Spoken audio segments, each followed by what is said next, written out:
মোহনবাৰী স্থিত যি বিমানবন্দৰ সেই বিমানবন্দৰটোক আন্তঃৰাষ্ট্ৰীয় পৰ্যায়লৈ উন্নীতকৰণ কৰাৰ লগে লগে এই বিমানবন্দৰটোক আমি ডক্টৰ ভূপেন হাজৰিকা দেৱৰ নামেৰে নামাকৰণ কৰিবৰ কাৰণে এখন আমি স্মাৰকপত্ৰ প্ৰদান কৰিছিলোঁ মুখ্যমন্ত্ৰী মহোদয়লৈ জিলা আয়ুক্তৰ যোগেদি। আৰু ইয়াৰ লগে লগে ডিব্ৰুগড়ৰ বিভিন্ন সংগঠন আৰু প্ৰেছ ক্লাব বিভিন্ন ৰাইজে ইয়াৰ ওপৰত তেখেতলোকেও স্মাৰকপত্ৰ প্ৰদান কৰিছিলে। আৰু এই বিভিন্ন স্মাৰকপত্ৰৰ তেখেতলোকে স্মাৰকপত্ৰৰ যোগেদি অসম চৰকাৰ তথা মুখ্যমন্ত্ৰী ডাঙৰীয়াই এই বিষয়টোৰ ওপৰত গুৰুত্ব আৰোপ কৰি তেখেতলোকে যি সিদ্ধান্ত গ্ৰহণ কৰিলে যে ডিব্ৰুগড়ৰ এই মোহনবাৰীস্থিত বিমানবন্দৰটোক ডক্টৰ ভূপেন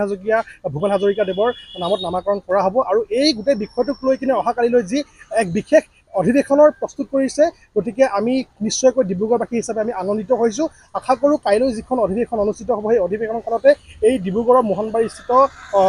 যি বিমানবন্দৰৰ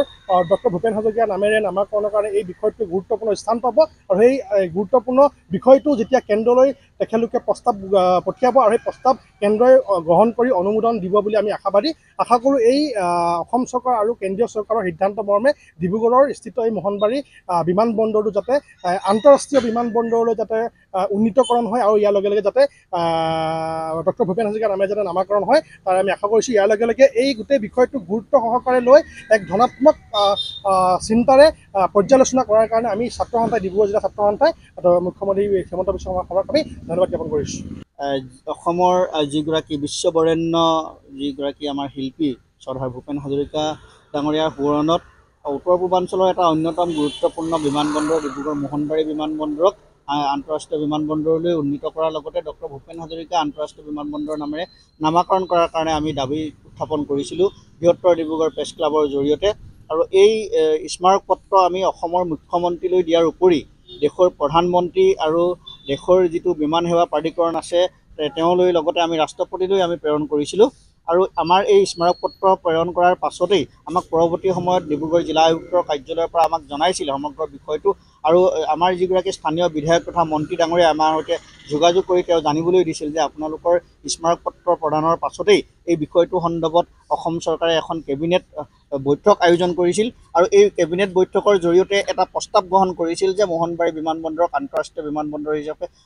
ডক্টৰ ভূপেন হাজৰিকা নামেৰে নামাকৰণ কৰিবৰ কাৰণে এটা প্ৰস্তাৱ গ্ৰহণ কৰিছিল। আৰু তেয়ে আমাক জানিবলৈ দিছিল যে কেবিনেটৰ সিদ্ধান্তই নহ'ব, আচলতে কেবিনেটৰ সিদ্ধান্তৰ পাছত মাননীয় অধ্যক্ষ মহোদয় বিধানসভা অধ্যক্ষ মহোদয়ৰ অধ্যক্ষতাত এখন বিশেষ অধিৱেশন বিধানসভা অধিৱেশন এখন তেওঁ ৰূপায়ণ কৰাৰ কথা আমাক জানিবলৈ দিছিল। আৰু শেহতীয়াকৈ আমি আপোনালোকৰ জৰিয়তে জানিবলৈ পাইছোঁ যে এখন বিধানসভাৰ বিশেষ অধিৱেশন হ'ব আৰু এই বিধানসভাৰ অধিৱেশনত প্ৰস্তাৱ গ্ৰহণ কৰিব, ৰাজ্যৰ সমূহ বিধায়কে প্ৰস্তাৱ গ্ৰহণ কৰিব। আৰু এই প্ৰস্তাৱৰ ভিত্তিতেই আচলতে এই প্ৰস্তাৱ তেওঁলোকে কেন্দ্ৰীয় চৰকাৰলৈ প্ৰেৰণ কৰিব, প্ৰধানমন্ত্ৰী ডাঙৰীয়ালৈ প্ৰেৰণ কৰিব। আৰু আমি শেহতীয়াকৈ জানিব পৰা মতে অহা 8 ছেপ্টেম্বৰত দেশৰ প্ৰধানমন্ত্ৰীগৰাকীয়ে আচলতে আমি জানিব পৰা মতে ডিব্ৰুগড় মোহনবাৰী বিমানবন্দৰক ডক্টৰ ভূপেন হাজৰিকা নামেৰে নামাকৰণ কৰাৰ কাৰণে তেওঁ ঘোষণা কৰাৰ কথা আমি জানিব পাৰিছোঁ। আৰু ইতিমধ্যে কাইলৈ আচলতে বিধানসভাৰ জৰিয়তে প্ৰস্তাৱ গ্ৰহণ কৰিব। আমি আশাৰে বাট চাই আছোঁ বিধানসভাত আচলতে সকলো বিধায়কে এই প্ৰস্তাৱৰ প্ৰতি সমৰ্থন দিব, কিয়নো ডক্টৰ ভূপেন হাজৰিকাই অসমীয়া জাতিৰ সৈতে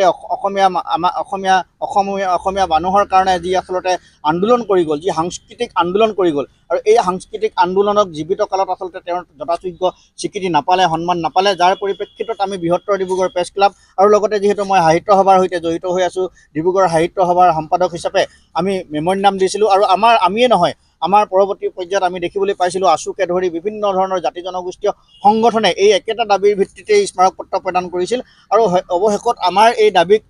মান্যতা প্ৰদান কৰি অসম চৰকাৰে যি পদক্ষেপ গ্ৰহণ কৰিলে, তেওঁলোকে কেবিনেট বৈঠক দিলে, তেওঁলোকে বিধানসভাৰ বিশেষ অধিৱেশন তেওঁলোকে কল কৰিছে, গতিকে প্ৰস্তাৱ গ্ৰহণ কৰিছে। আৰু এই প্ৰস্তাৱৰ ভিত্তিতে আচলতে তেওঁলোকে নামাকৰণ কৰাৰ কাৰণে যি প্ৰচেষ্টা কৰিছে, আমি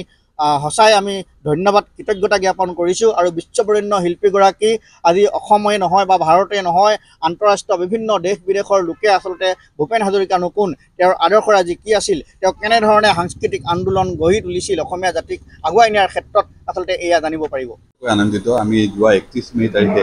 ডিব্ৰুগড় প্ৰেছ ক্লাবৰ তৰফৰ পোনপ্ৰথমবাৰৰ বাবে মাননীয় মুখ্যমন্ত্ৰীৰ জৰিয়তে কেন্দ্ৰীয় অসামৰিক বিমান পৰিবহণ মন্ত্ৰীক আমি স্মাৰকপত্ৰ প্ৰদান কৰিছিলোঁ। আৰু আমি দাবী জনাইছিলোঁ যে ডিব্ৰুগড় যি মোহনবাৰী বিমানবন্দৰ, এই বিমানবন্দৰখনৰ নাম সুধাকান্ত ভূপেন হাজৰিকাৰ নামাকৰণ কৰিবলৈ আৰু আমাৰ যি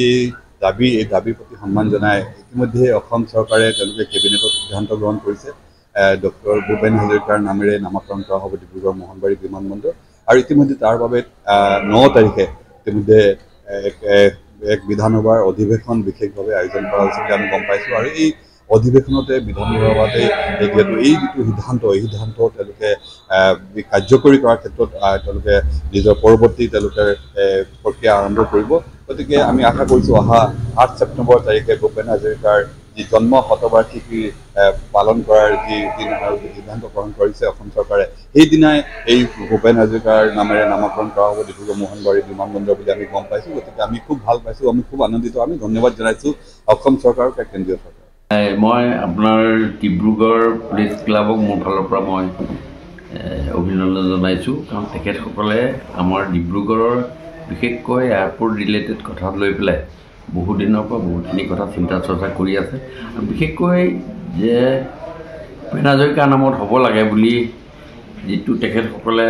আমাক এটা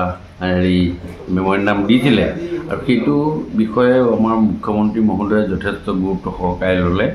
আৰু এই গোটেই কথাটো বিস্তাৰিতভাৱে ভাৰতৰ প্ৰধানমন্ত্ৰীৰ লগতো কথা পাতিলে অহা 9 ছেপ্টেম্বৰৰ দিনা ভূপেন হাজৰিকাৰ নামত এই এয়াৰপৰ্টটো ডিব্ৰুগড়ৰ মোহনবাৰী এয়াৰপৰ্টটো ভূপেন হাজৰিকাৰ নামত হ'ব সেইটো এটা অগ্ৰণী ভূমিকা ল'লে ডিব্ৰুগড় প্ৰেছ ক্লাবে মই তেখেতসকলকো ধন্যবাদ দিছোঁ বিশেষকৈ মাননীয় মুখ্যমন্ত্ৰী মহোদয় যে বৰেণ্য ব্যক্তি সুধাকান্ত ভূপেন হাজৰিকাৰ নামত যে আজি সেইটো এয়াৰপৰ্টটোৰ নামটো হ'ল আপুনি বিচৰা বাতৰি পাব কেৱল নিউজ 18 এপত নিউজ 18 এপ ডাউনলোড কৰিবলৈ স্ক্যান কৰক এই QR কোড গুগল প্লে ষ্টৰতো পাব এই নিউজ 18 এপ